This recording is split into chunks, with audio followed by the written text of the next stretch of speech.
Hello everyone, welcome back to some more of the Great Ace Attorney Chronicles. Last time we did another dance of deduction with Herlock Sholmes and found out Mr. Garrett's secret that the maid is actually his wife, who acts like a maid to keep up appearances, since during that time, during what's called the time this game is set in, your status in Great Britain as like a middle-class family or middle-class household was essentially determined by if you could afford a maid or not. So, yeah. Unfortunately, we couldn't get much evidence that relates to Mr. Natsume. So we kind of have to wing it here in court. But yeah, so we are going to be defending him, and yeah. Let's get started with the trial. This is going to be a long one. 20th of February, 9:23 a.m. The Old Bailey Defendant's Antechamber.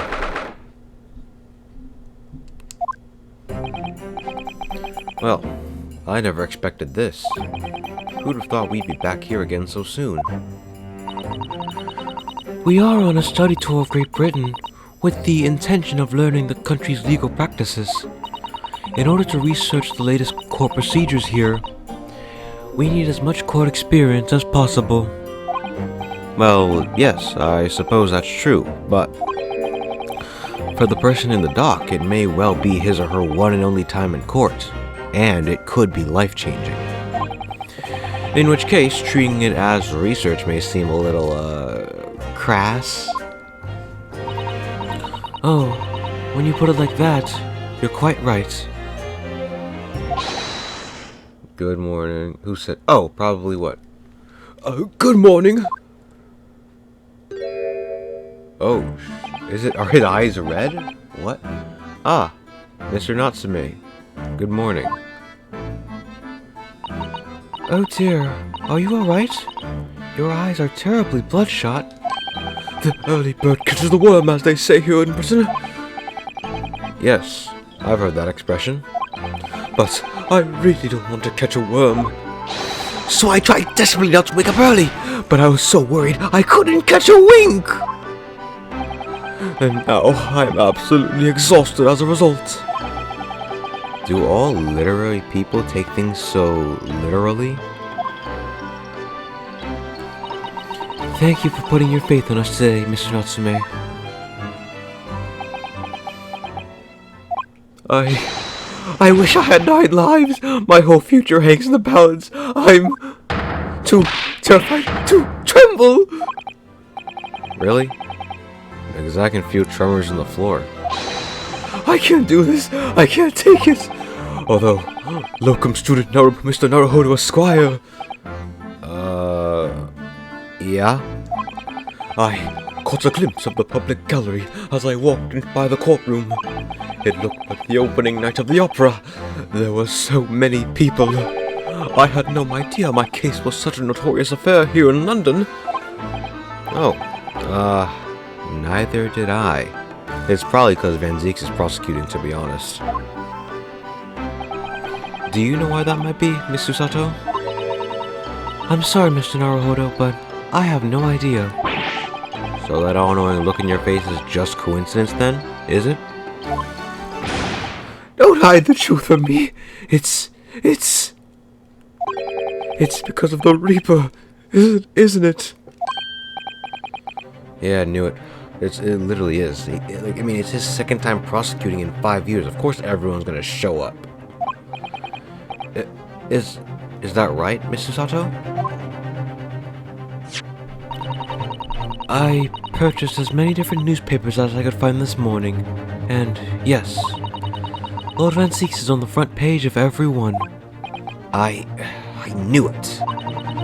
Sometime after the prosecutor was dubbed the Reaper of the Bailey, he stopped appearing in court, it seems. It has been several years now, in fact, until the day before yesterday. Yes, Inspector Gregson told us something similar, didn't he?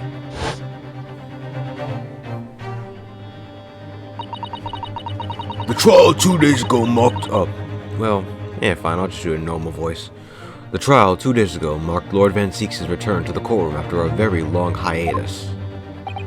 The trial of Magnus McGilded. Ugh, what a harrowing experience that was. I believe that appearance made even greater waves here in the capital than today's. But we wouldn't have realized, of course, having only just arrived in the country. Why is the Reaper back in the Bailey so soon? For what appears to be a mundane murder? That's the question the papers are asking, and they are all speculating various answers. Mundane! Mundane! It's the most significant saga of the century to some of us. Oh dear, I meant no offense, Mr. Natsume, but that is how the papers are describing it.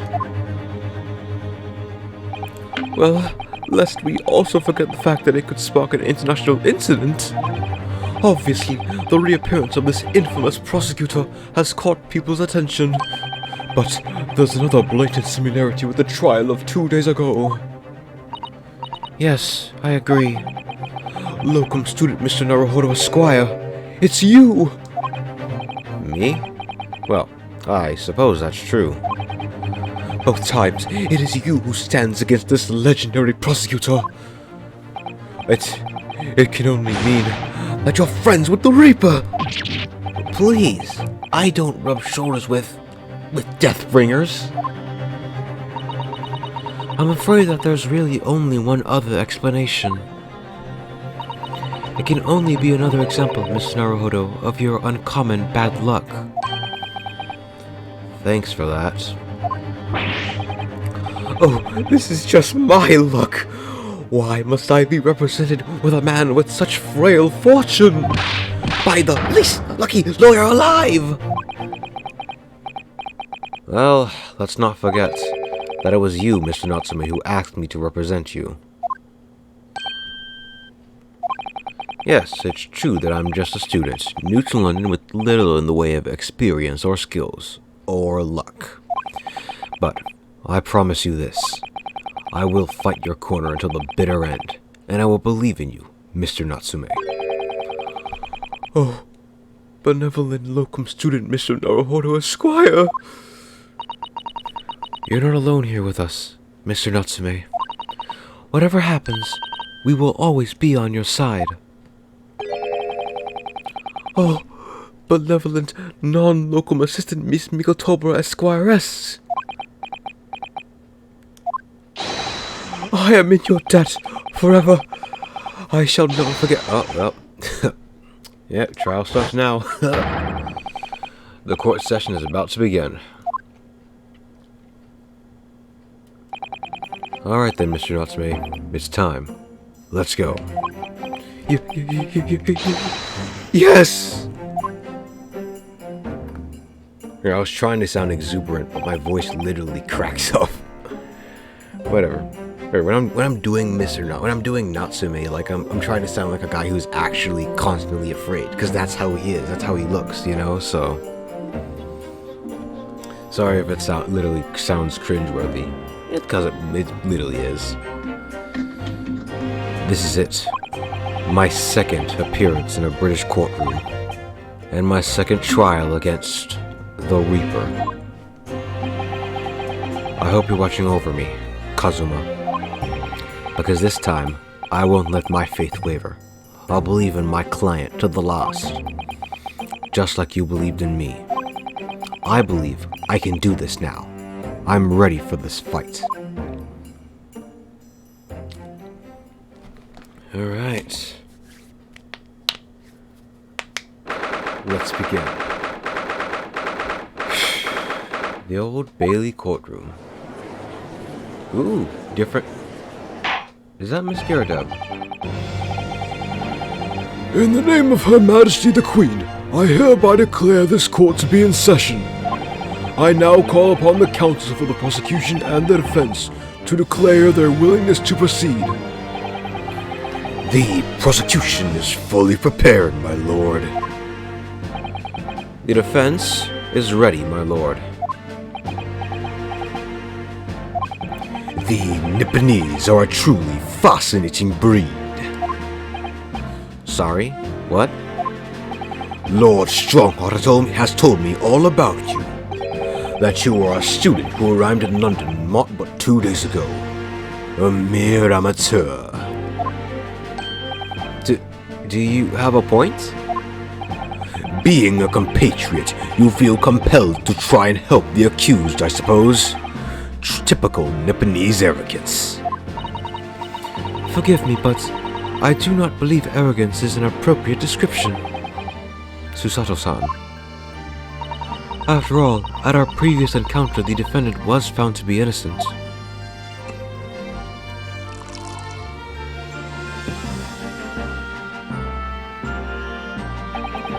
Very true, and a most fascinating, if dark, trial it was too.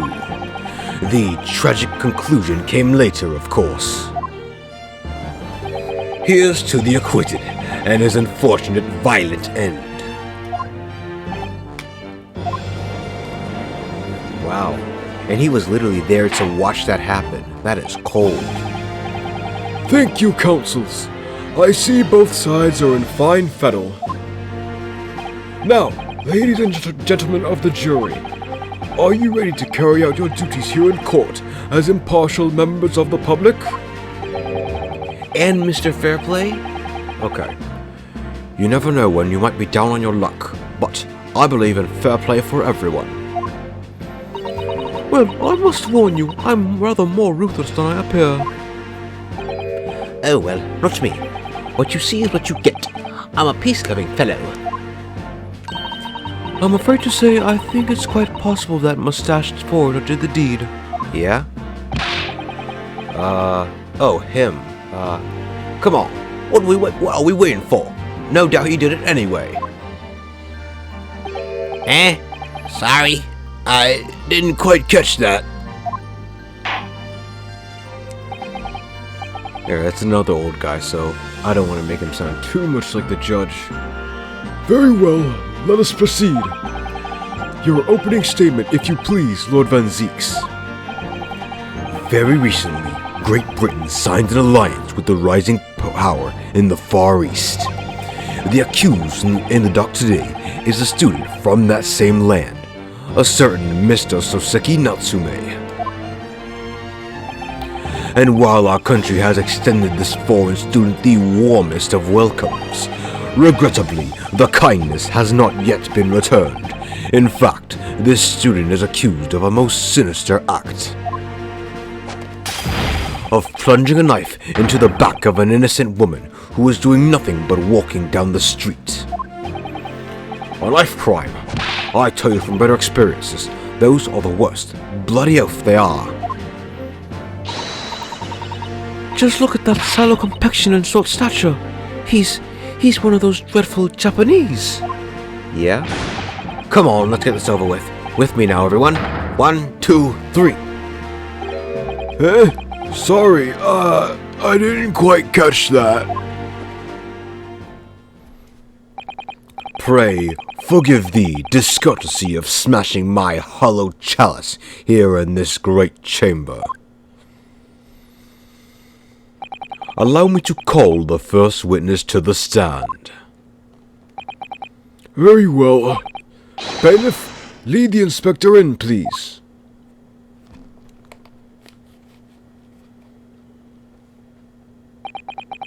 Your name and occupation, please. Yes, sir. Tobias Gregson, Detective Inspector at Scotland Yard.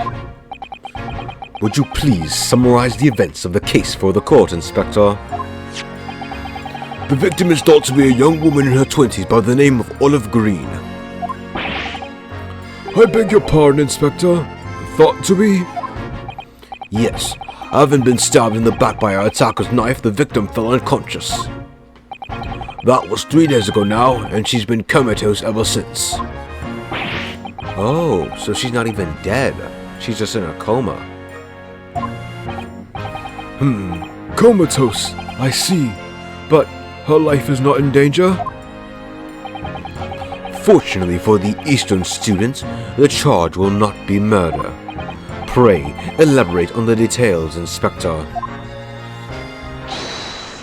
Sir! If I could ask everyone to look at this street map. As I mentioned, the incident took place 3 days ago, at around 5 in the afternoon. It happened on the pavement running alongside Briar Road, a wide thoroughfare for horse-drawn vehicles. It had not long since stopped snowing as the victim, Miss Green, was walking down the street. Out of the blue, she was approached from behind by the accused and stabbed in the back. Luckily, the young lady's life was spared, and she's currently being treated in one of the city's hospitals. But, being unconscious as she is, we've been unable to take a statement from her, of course. This is the case file with everything we know about the victim so far. Thank you, Inspector. The court will accept the documents as evidence if you please. Alright. So she's in a coma, technically. Let's see what we got. A young woman. Location, pavement on Briar Road. Name was gleaned from her personal effects. Stab wound with large knife, no other injuries. Assailant was seen running away by the reporting officer. Okay. Alright. I thought they'd give like a time frame or something, but I guess because she's not necessarily dead. Well, I mean, they couldn't get, well, she was rushed to the hospital, never mind.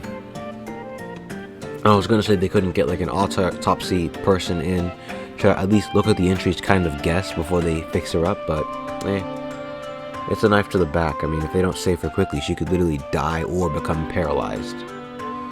So, alright. Huh. Wait a second. A question I have though is that we know from this he got some books from a secondhand bookshop, right? So, yeah, if it happened here, his place of residence was over here, right? So, why wouldn't he just be walking down this road? I mean, he'd walk down this road into his house, you know what I mean?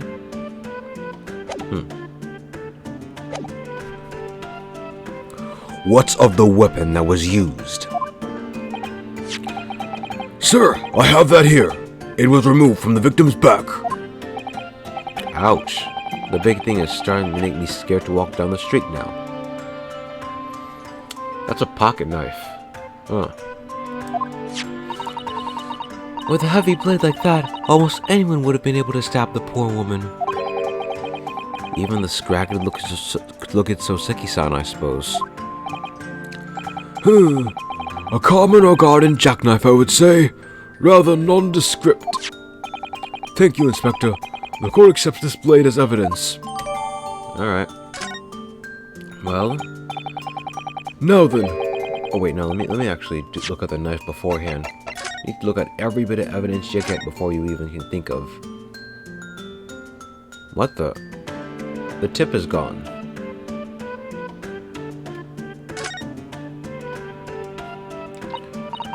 Oh, look here, Mr. Naruhodo. Just at the tip. A small piece of the blade appears to be missing. You're right. Well spotted, Miss Susato. I wonder what could have happened to it. Yes. You don't think it could still be lodged in the victim, do you? Oh dear. I do hope not. That sounds terribly painful. Well now. Okay.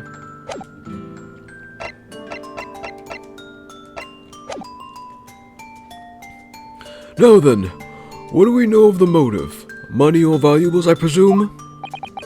From what we can tell by looking at the woman's possessions, it seems she's a poor student herself. Hard to imagine she would have had anything much worth pinching, my lord. I see. Well, in that case, are we looking at some deep-seated resentment toward the victim? I'm afraid I couldn't say. Apart from visiting second-hand bookshops, the defendant, Mr. Natsume, doesn't appear to get out much. At this moment in time, we haven't been able to establish any sort of connection between him and the victim. Yes! If theft and grievance have been ruled out as the motive, what reason could Mr. Natsume possibly have had for stabbing the young woman? Yet you arrested the man in spite of that, in a totally unjustified and heavy-handed way. Objection!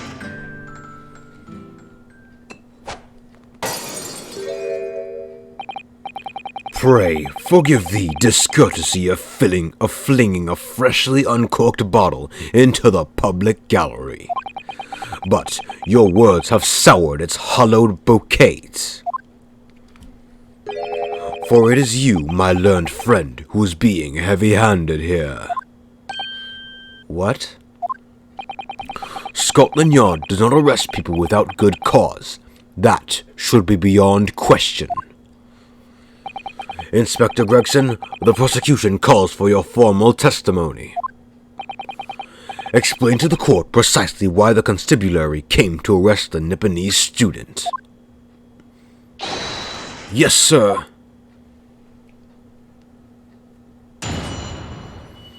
Alright. Let's see what we think now. As I said, it was 5 o'clock in the afternoon when the incident occurred, and there was an unusually light fog.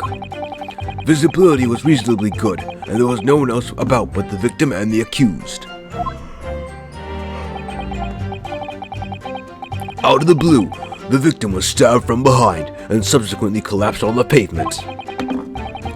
The accused ran off, scattering his belongings all over the floor. Those being a number of old books he just bought. He was on his way home from a bookshop, it seems. It was just a matter of working out who the books belonged to, and we found the bloke to arrest him.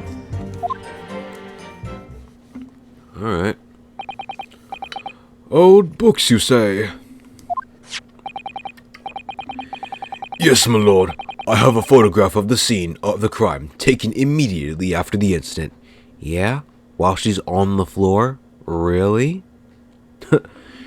Like, you'd imagine, like, oh, call the cops. Or no, call the, what's it called? A hospital or whatever. And then they just take a picture just in case? Huh. Well, it seems these are all the books. Ah, yes. I can clearly see the books to which you are referring. And I can also clearly see the fact that the knife went horizontally in her back? Huh. Wait, why? Why is it horizontally in her back in such a way? Like, if you were gonna stab someone, shouldn't it be stuck vertically in their back? Or, like, diagonally? Not horizontally, because that means he literally just went stealth mode and just in her back, and then just ran off. Like, what?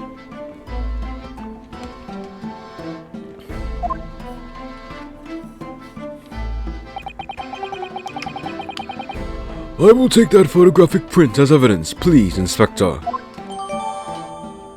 Fine then. You Nipponese are a spineless breed, too cowardly to admit defeat. Denying everything despite overwhelming evidence to the contrary. Well,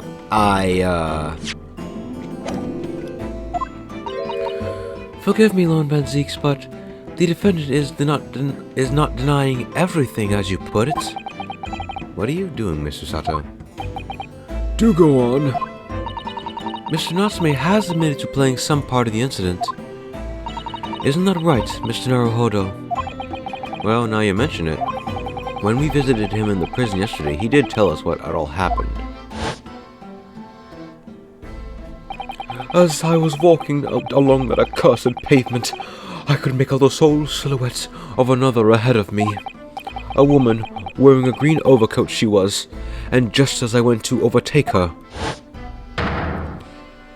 she suddenly let out a little scream and collapsed into the cold, hard slabs of stone at my feet.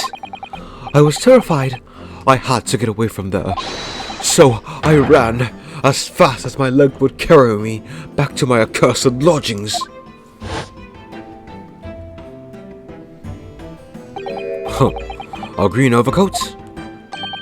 Well, that's exactly what the woman in that print is wearing. Oh my, a photographic print in full color? What will the world come up with next?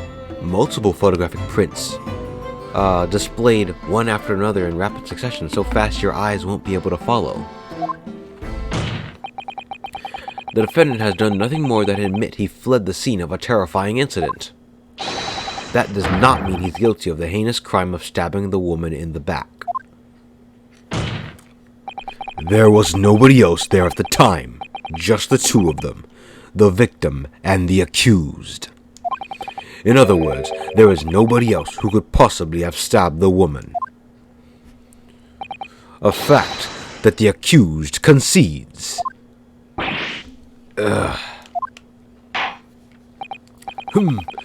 It seems this cross-examination could prove to be pivotal, counsel.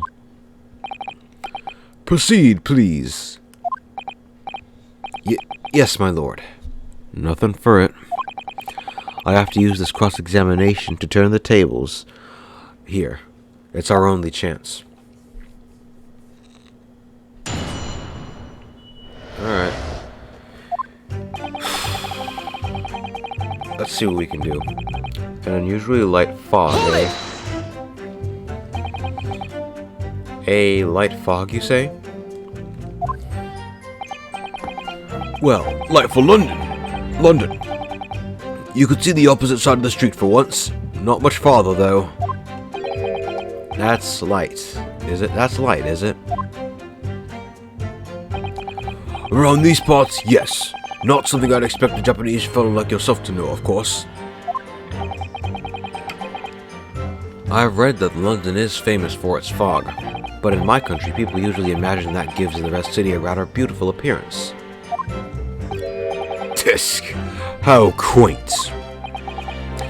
Yes, well, it's not something us Londoners tend to romanticize, as I expect you can appreciate. I see. At this time of year, the fog causes a large number of accidents, especially when it's heavy. Sometimes you can't even see your own hand at the end of your arm. Indeed. The other day I was very nearly trampled by the horses before I could see the carriage they were pulling. Susato-san and I should definitely remember to stop, look, and listen. However, on the day that concerns us, the fog was somewhat lighter than usual. A fact no doubt lamented by the accused. Huh, so the fog was lighter so people could see a bit more. There was no one else beside the victim and the accused. Are we sure of that? How are you able to state that with any certainty? Quite simply, my learned friend, because that is what the witnesses to this crime have told us. I don't know how to say this, but if there are witnesses, then that means people were nearby to see the stuff. Ah, yes. Inspector Gregson mentioned the witnesses yesterday, didn't he? That's right. One of them is a policeman, I believe. From Scotland Yard. Yeah. How exactly do we disprove his... How exactly do we, in a nice way, disprove his testimony? That is correct, ma'am. Then we must hear their testimony. The prosecution will of course call them to the stand, should it be necessary. But, wait a minute. At 5 o'clock in the afternoon in the middle of winter, it would have been dark already. No matter how light the fog might have been, no one could have seen... I am unaware of the situation on your tiny island in the east. But here in the capital city of Great Britain, all main roads are illuminated by the light in the night by gas streetlights. The prosecution believes there would have been ample light by which to witness the crime. Quite. Here in London for the first time in history, mankind has completely conquered the darkness. And just wait till you start seeing cities. Which means we really need to hear those witness statements. If I could just get through the fog of this cross-examination, maybe we'll be able to. It seems the counsel for the defense is taking stock. Continue with your testimony, Inspector.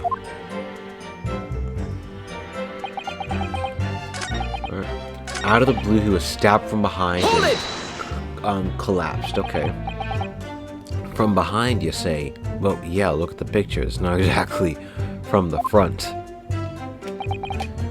That's right. As you can see from this print. Yes, quite so, Inspector. The handle of the weapon is clearly protruding from the victim's back. And you say this poor woman, Miss Green, remains in a critical condition? Comatose, no less? I'm afraid so, my lord. Yes. She's being treated at Bots. Sorry, my voice is literally dying. Doing his voice. I was hopeful that she'd come around before the trial started so I could take a statement, but it wasn't to be. Yes, that is indeed a pity. It would have been most illuminating to hear the victim's own accounts of events. Luck is on your client's side, it seems.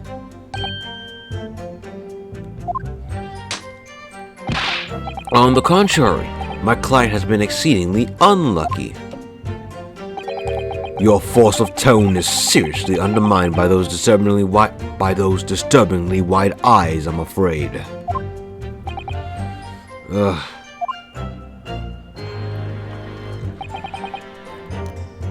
Ran off, scattering his belongings all over the floor. Mr. Natsume's belongings? I think you'll find us all there in the photographic print of the crime scene. Yes, the 3 books on the floor. Which we did see. What, these are... Yeah, knew it. What's it called? 3 books. They're the ones he dropped. What's this? Oh yeah, 4:45 p.m. Okay.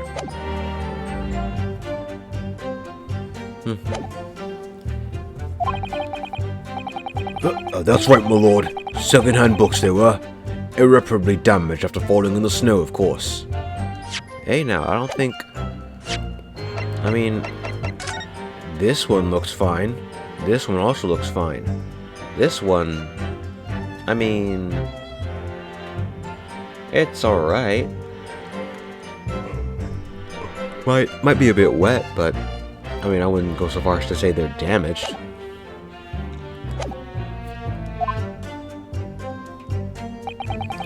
The accused could have easily have carried all 3 books in one hand, which means his other hand would have been free to wield a knife, for example. He's very clever, isn't he? What do you mean? He's made it extremely hard for you to assert that Mr. Natsume had his hand full with his books. He's managed to close the one avenue of escape we might have had before we even knew it was there. You mean to say that the defendant was holding his belongings as he thrust his knife into the woman's back? Then wouldn't he take the books with him? That must be what happened, my lord, yes. Those being a number of old books he just bought. He was on his way home from a bookshop, it seems. Oh wait, no. Who the books were? Hold it! Can we see where that bookshop was exactly? The dependent apparently visits a second-hand bookshop on a daily basis. Yes, so I understand. A shop full of old English literature. I commend the accused on the lofty subject matter of his scholarly attention. The bloke's room was stacked floor to ceiling with those musty old books. Can you tell us more about the bookshop in question, please, Inspector? Well, if I must, I'll have to ask you to look at the street map again, I'm afraid. The closest Hold up. Wait a minute. That's a lie. Again. I noticed it a second ago. The closest bookshop is Bourbon Books. But if we look here, he went to a place called Your Books.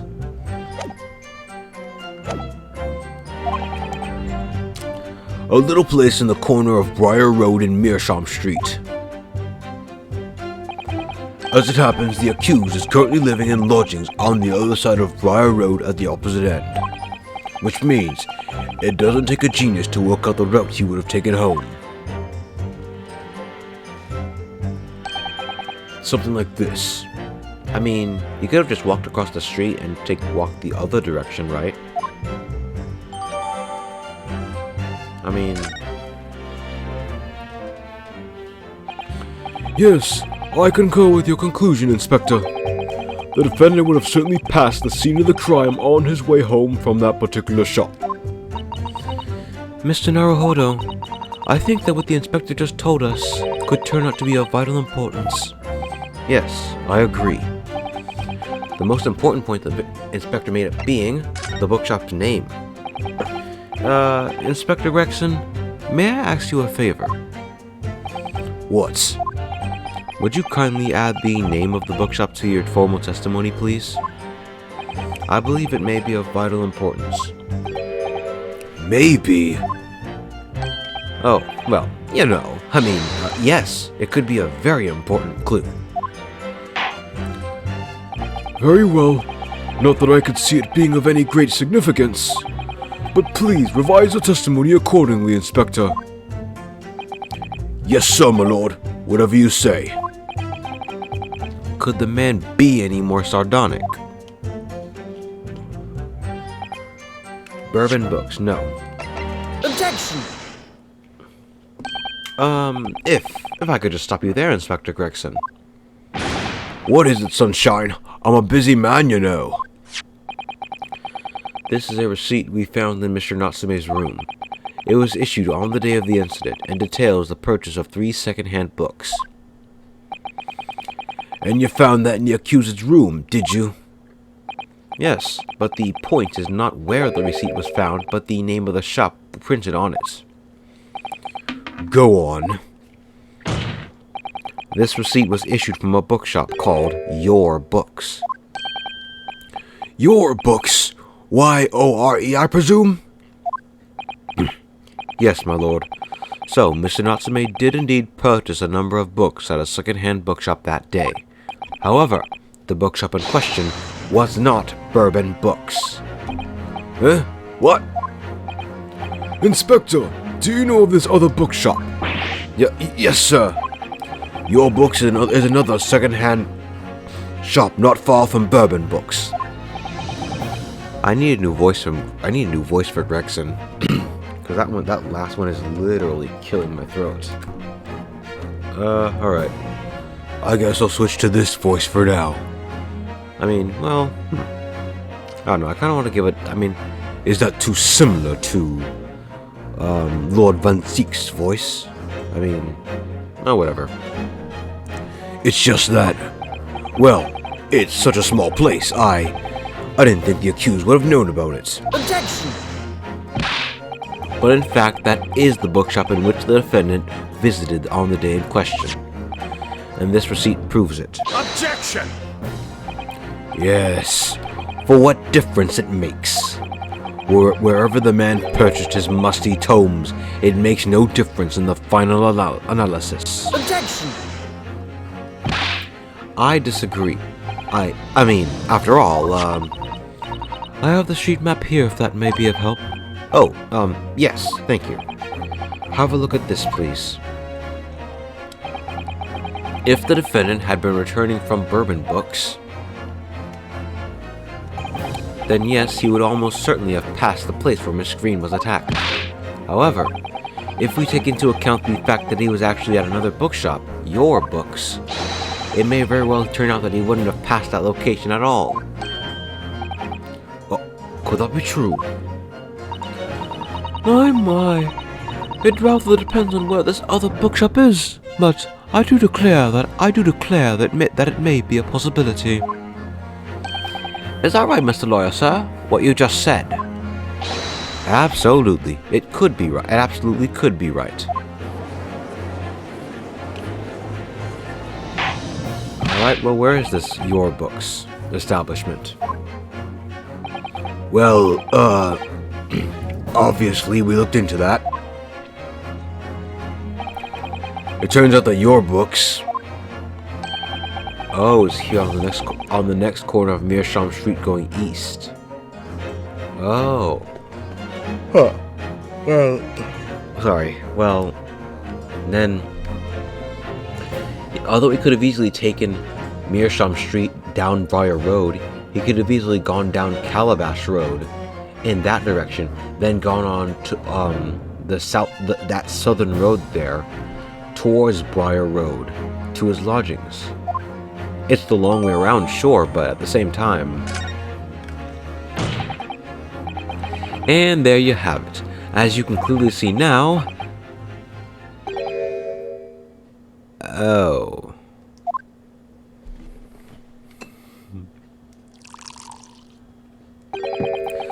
My learned Nipponese friend is obviously in training to be a clown, by the way he regales us with such witticisms. To your future career in the circus. Yeah, I'll put down for you, yeah. I, didn't think I needed to spell it out, but here we go. If the accused was coming from your books instead of bourbon books, there's no doubt he still would have passed the place where the victim was stabbed. Yes, thank you, Inspector.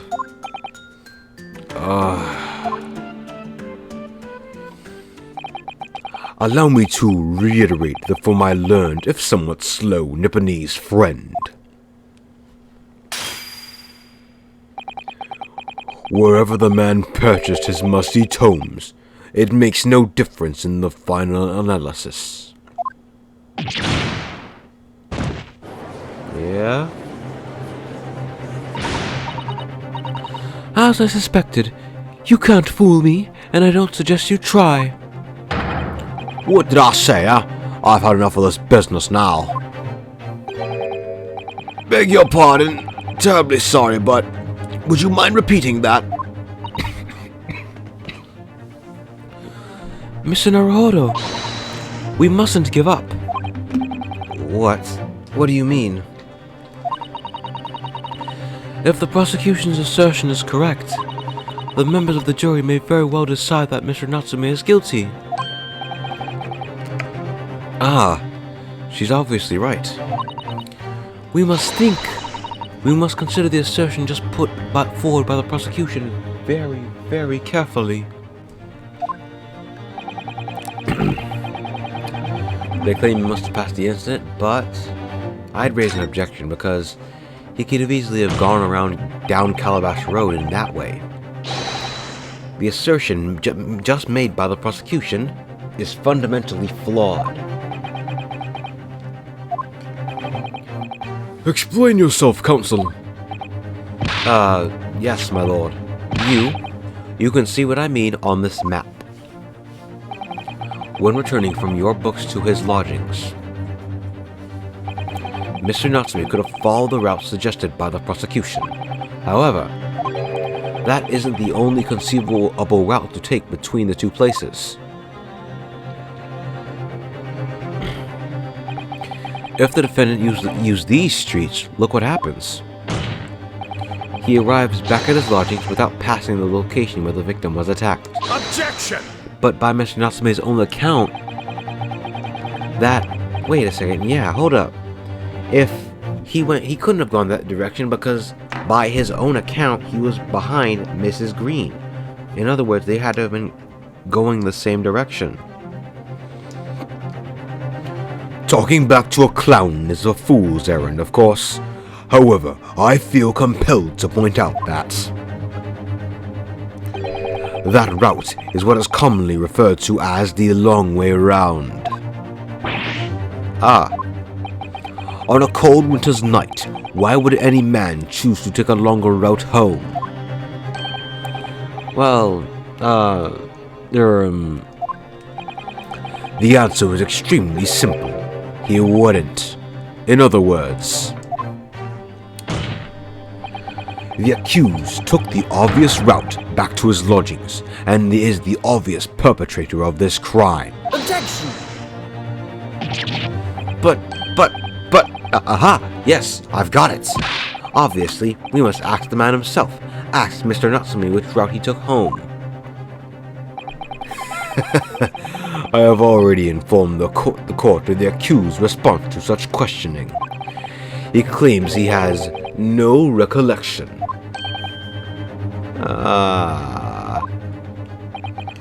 That's right. As I said, the bloke seems to spend his time outside wandering aimlessly from A to B. That day was no exception. He says he doesn't remember where he was or which route he took home. Really? I don't believe this.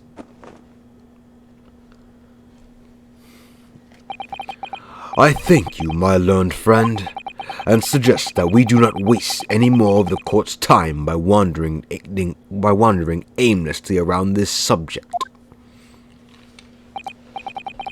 Pray, what say you, insightful jurors? Oh no. But even if that is the case, the defense still... Oh no. Yeah? No. I agree with Lord Van Zeeks, wholeheartedly and in every way. What? I don't believe it. Does this mean... We members of the jury are completely convinced now. Very well. In that case, I hereby call upon all members of the jury to present your findings to the court. Guilty! Guilty. Guilty. Guilty. Oh. Guilty. Oh. Yeah? Guilty. That's Miss Garrideb's voice? It's like a really breathy one, just guilty. Or something like that. Okay. I will change the voice accordingly. It would appear the journey's leading is unanimous.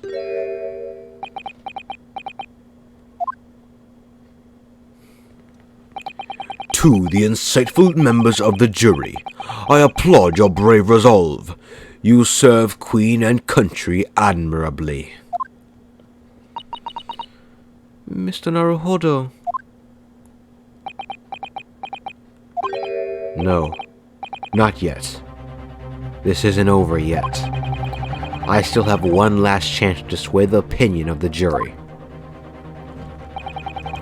I have to tip the balance of those scales the other way. I have to turn this around. Somehow. Those are the eyes of Quarry, not yet willing to give up and die.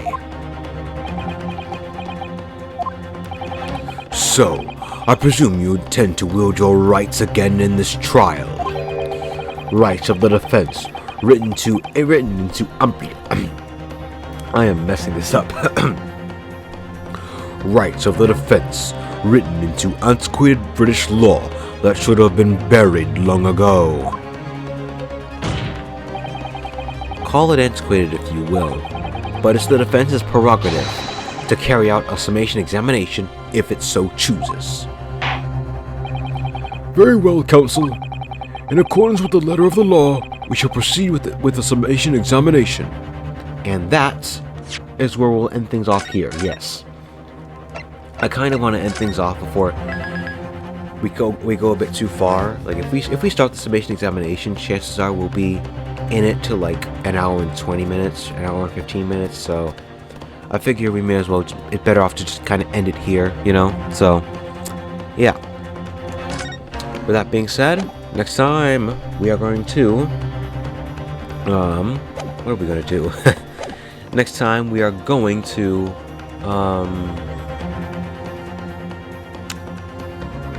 proceed with the summation examination and see if we can't get everyone else in the jury to see our point for once.